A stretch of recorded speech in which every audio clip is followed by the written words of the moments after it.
আসসালামু আলাইকুম। বাংলাদেশের টিকটক আর দুবাইত গাড়ি লইছেন, তো তাই গাড়ি লইয়া মোটামুটি এখান লইয়া বাঁকা ফাল্লা ফাল্লিও করি দিরা। তো ভিডিওর মাঝে দেখলাম তাই না কইরা কি তোমাদের ঘুম আসবে তো। সাউন্ডটা একটু বেশি তাই না? ল্যাম্বরগিনি তো, কিন্তু চিন্তা করতেছি তোমাদের ঘুম আসবে তো নাকি ঘুম হারাম হয়ে যাবে।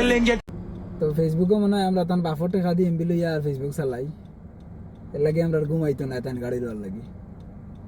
যেহেতু আমি দুবাইয়ের খুব খান্দাত আবুধাবিত আছি, তাইলে বললাম যে এই বিষয়টা নিয়ে দুই একটা কথা হওয়া দরকার। তো প্রথমত তানোর মতো নাফিতে তান বাফর কিডনি যদি দুইটা বেছেন আর বাফরও যে নিচে দিতে বেশি আরও দুইটা আছে না ওইটা যদি বেছেন বেশি আর লম্বরগিনি এফোর্ড করার মতো ক্ষমতা তার নাই। তো তাই ডেট এক্সপায়ার প্রোডাক্ট আর একটা হইতে কি মিলাইছেন, কোন দেশে জানি ইন্ডিয়া না নেপালে মনে হয়। তো ওগুলো লইয়া তাই এখন মোটামুটি ব্যবসা তান রমরমা। তাই 2-2.5 বছরে মনে নাফিতর কাজ করছেন, এরপরে এখন খিতাখিতি মনে হয় কষা মশা করেন, আমি জানি না কোনটা ভিডিও বাড়িয়ে বানাই।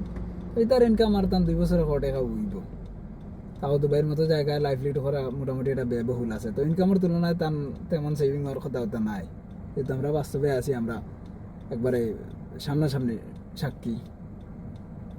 তার মাঝে নাকি তাই লম্বরগিনি লইলিছেন।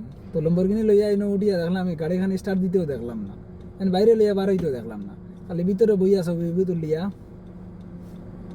পোস্ট দিলেইছেন যে আমি লম্বরগিনি লই লিছি। কত বড় মুখ মাফি, কত বড় খাটাই শৈলে করে একজন মানুষ। আচ্ছা, লম্বরগিনি যারা এফোর্ড করতে পারে এরা কোনোদিন এভাবে কয় যে কি তোমাদের ঘুম আসবে তো? What a nonsense are you ভাই।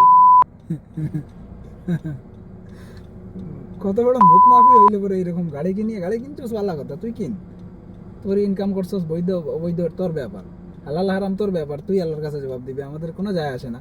তো কিনে এটা আবার হইতেই এখানে যে তোমাদের ঘুম আসবে কিনা, আমরা তো খাইতে কোনো খাম কাজ নাই না, এর লাগে আমরা আর ঘুমায় না।